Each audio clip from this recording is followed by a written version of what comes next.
আমার বাবা ওইখানে বুলের উপরে বই রয়েছে। বলছি ভাত খাবা না, আমার কোনো কথা। পটুয়াখালীর সদরে বৃহস্পতিবার রাতে এক যুবককে কুপিয়ে হত্যা করেছে দুর্বৃত্তরা। শুক্রবার সকালে বদরপুর ইউনিয়নের গাবুয়া এলাকা থেকে যুবকের মরদেহ উদ্ধার করেছে পুলিশ। কোপে নিহত বশির দিনমজুরের কাজ করতেন।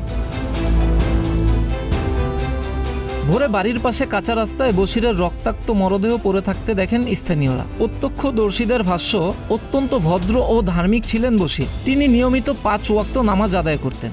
রাতের আধারে দুর্বৃত্তরা তাকে কুপিয়ে হত্যা করে রাস্তায় ফেলে রেখে যায়। এ ঘটনায় জড়িতদের শাস্তির দাবি জানিয়েছেন স্থানীয়রা। বশির যে আজকে হত্যাকাণ্ড হলো, এই ছেলেটা আসলে অনেক ভদ্র ছিল, অমায়িক ছিল। এলাকায় কারোর সাথে কোনো দ্বন্দ্ব নাই, কারোর সাথে কোনো জায়গা জমি নাই, বিরোধ নাই। কিন্তু কি জন্য এ ধরনের একটা ন্যাক্কারজনক ঘটনা ঘটলো, এই জন্য আমরা অত্র এলাকাবাসী আসলে অনেকটাই ক্ষুব্ধ। আমরা এর বিচার চাই, সঠিক বিচারটা যেন হয়।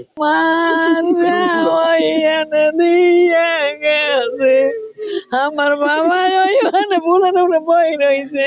এই রকমের একটা নিরীহ ছেলের এরকম একটা নেক্কারজনক ঘটনা, অর্থাৎ নৃশংস হত্যাকাণ্ডের আমরা এলাকাবাসী এর সুষ্ঠু বিচার চাই।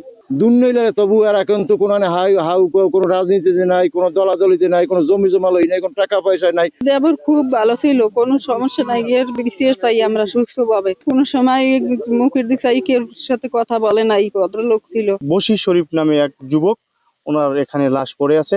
তো মাথায় জখম, গুরুতর জখম ধারালো অস্ত্র দিয়ে।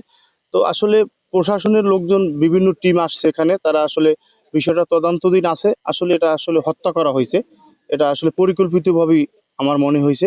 নিহতের বড় ভাই জাকির জানান, মধ্যরাতে বাড়িতে না ফেরায় তিনি তার মোবাইলে কল করেন, কিন্তু কলটি রিসিভ হয়নি। ভোরে তার বড় ভাই ফজর নামাজ পড়তে গিয়ে বাড়ির দরজার পাশেই বশিরের মরদেহ দেখতে পেয়ে চিৎকার দেন। পরে দৌড়ে এসে দেখেন বশিরের মাথায় গুরুতর আঘাতের চিহ্ন ও শরীর জুড়ে রক্ত। আজকে যে ঘটনা সেটা হচ্ছে, সকালবেলা আমরা সংবাদ পাই। সংবাদ পেয়ে আমি সহ আমার টিম এখানে আসি, ফরেনসিক টিম এসেছিল। আমরা যেটা পেয়েছি, তার মাথায় গুরুতর আঘাত বা গুরুতর জখম রয়েছে। আমরা ধারণা করতেছি এটা মাথার আঘাতের কারণে মৃত্যু, অর্থাৎ হত্যাজনিত মৃত্যু।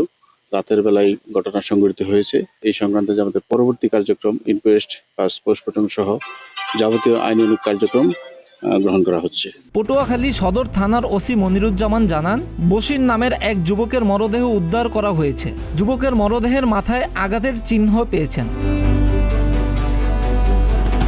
মিরাজ হোসাইন, প্রতিদিনের বাংলাদেশ।